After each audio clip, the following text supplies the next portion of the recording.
Ya, masih bersama kami di Saling Silang rancangan PKPU yang melarang caleg partai politik berlatar belakang mantan narapidana, itulah yang kita bahas pada malam hari ini. Kami berharap bisa tersambung dengan salah satu komisioner KPU untuk mendengarkan apa perkembangan terkini dari RDP dengan Komisi 2 DPR RI.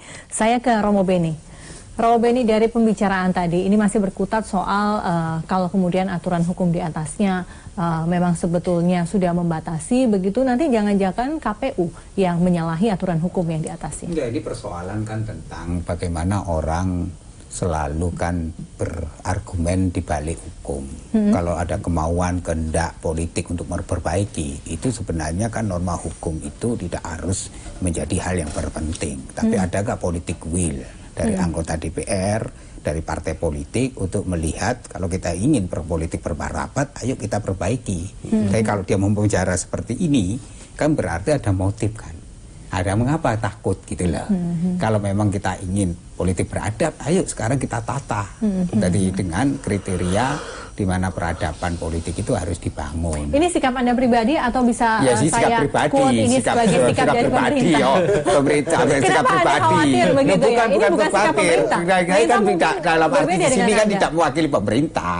Di sini kan saya sebagai Anda anggota, salah satu anggota, tapi tidak boleh. Kalau anggota kan harus mewakili, kan harus ada semacam, iya, tapi kan harus ada pertemuan resmi dari lembaga. Ini kan tidak resmi gitu loh. Jadi kita harus tahu jangan gitu pemerintah loh. juga tidak menyetujui. Ini kan sebenarnya ini kan hak dari partai politik gitu loh. Karena dari partai politik itu kalau memang menjalankan politik beradab, politik yang keadaban, politik yang bermartabat, ya dia juga harusnya mulai bikin kriteria. Kalau akhirnya mereka menolak, berarti kan mereka menjalankan loh, kalau partai politik, kalau partai politik tetap itu juga nggak laku gitu loh. Ngapain barang yang tidak laku dia jual gitu loh. Tadi secara kalau kita bicara marketing politik, ini kan politik figur.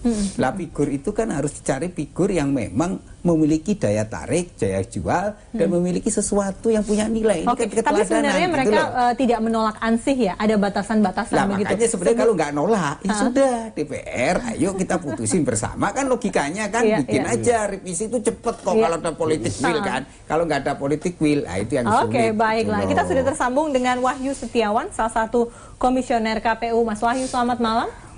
Selamat malam, Mbak Desi. Iya, Mas Wahyu, saya ingin mendapatkan informasi terkini. Kabarnya Anda sedang RDP dengan Komisi Pemerintahan atau Komisi 2 DPR. Bagaimana perkembangannya, Mas Wahyu? Ya, kita baru saja menyelesaikan rapat dengar pendapat terkait dengan kampanye pemilu 2019.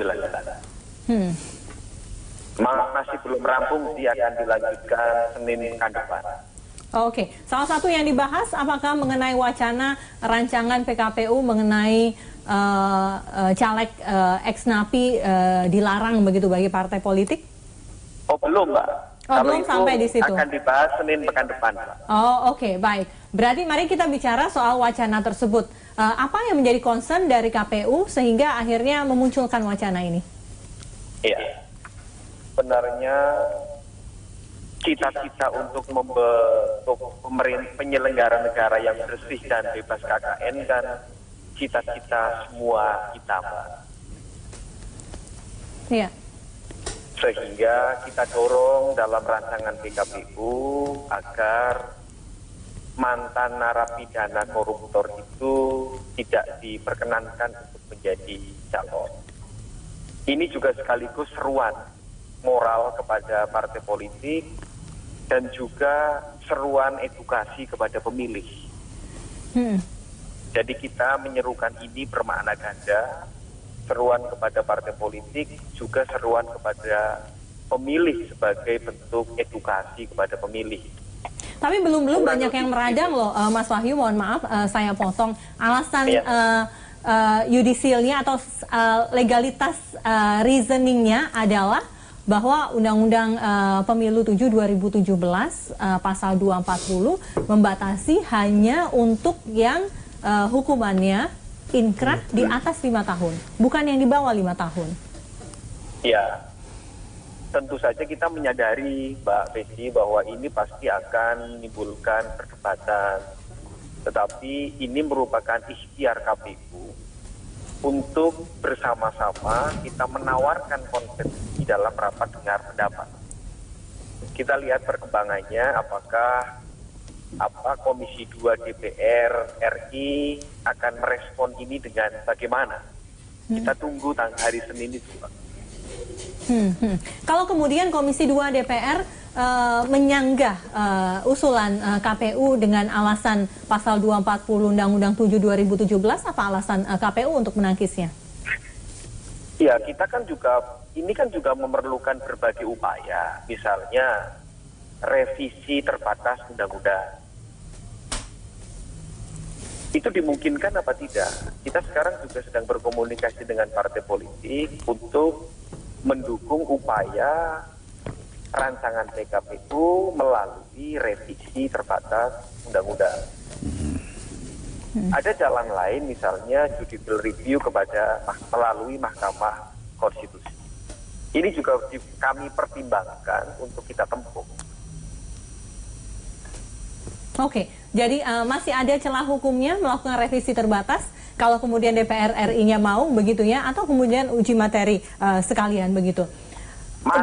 Dalam diskusi ini Pak Wahyu, mohon maaf, berkembang mengapa diberlakukan berbeda napi koruptor dengan napi yang lain. Kalau seandainya napi koruptor tidak boleh, atau ex-napi koruptor maksud saya tidak boleh, seharusnya seluruh napi dengan tindak kejahatan apapun yang masuk dalam pidana umum pun juga tidak diperbolehkan. Mengapa KPU hanya concern terhadap ex-napi koruptor?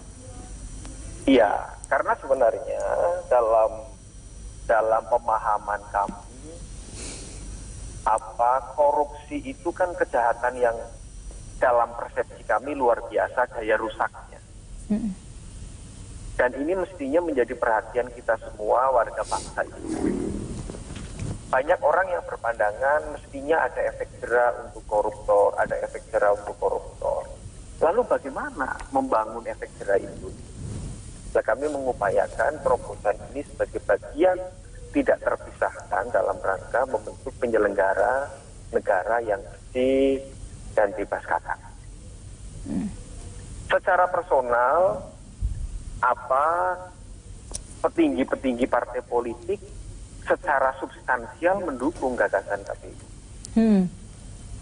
Hanya bagaimana praktek dukungan itu dalam bentuk konkret, kita lihat perkembangan dinamika pada hari Senin mendatang begitu. Jadi secara personal ketum-ketum partai sudah mengatakan mendukung begitu, tapi apakah memerintahkan anak buahnya di parlemen untuk mewujudkan itu atau tidak, itu yang masih menjadi tanda tanya ya? Iya, bukan ketum partai, tetapi petinggi-petinggi elit partai yang ada di Komisi 2, kita sudah melakukan komunikasi secara informal bahwa semangat KPU juga semangat semua warga bangsa ini hanya untuk menuju ke sana. Kita menunggu praktik faktual dukungan politik kepada rancangan PKPU ini. Oke. Tapi yang jelas KPU akan membatasi ini hanya untuk ex-napi koruptor, tidak untuk ex-napi pidana umum. Seperti itu ya? Karena itu yang menjadi concern KPU. Anda tadi sudah mengatakan extraordinary crime dan lain sebagainya itu. Iya, kejahatan luar biasa itu kan sebenarnya kan ada yang lain juga, misalnya kejahatan seksual terhadap anak ya, pedofilia itu sama. Terus itu kemudian bandar narkoba. Itu sama. Itu tidak Anda masukkan nanti dalam rancangan PKPU? Itu bagian yang tidak. Itu pasti ada. Jadi tidak ansih soal koruptor saja. Publikan koruptor ini, gitu loh. Tetapi dua itu juga menjadi bagian juga. Oke, ini akan bisa menyentuh misalnya petinggi-petinggi partai politik yang berlatar belakang memiliki masalah hukum tidak? Ini bisa berlaku surut tidak, Mas Wahyu? Ya, menurut saya kita menyadari bahwa ini pasti akan menjadi polemik, kemudian situasi yang kita hadapi juga tidak mudah untuk menggolkan gagasan ini, begitu. Kita sudah memperhitungkan itu, Mbak Festi. Jadi Anda sudah memperhitungkan jalan terjalnya begitu ya? Termasuk nanti kalau kemudian KPU-nya diobok-obok, dicari-cari kesalahan, Anda sudah siap ya? Itu bagian dari konsekuensi. Tapi KPU optimis atau pesimis atau di tengah-tengah bahwa ini akan terwujud, Mas Wahyu? Ya, kita berupaya sungguh-sungguh untuk mewujudkan ini, dan ini bukan hanya akrobat saja, tetapi kami sungguh-sungguh melakukan ini dan mengupayakan ini menjadi nyata. Oke, baiklah kita tunggu Senin malam ya, kabarnya mudah-mudahan menggembirakan untuk rakyat Indonesia. Selamat malam Mas Wahyu Setiawan, Komisioner KPU. Kita akan break lagi, kita akan kembali sesaat lagi, tetaplah di Saling Silang.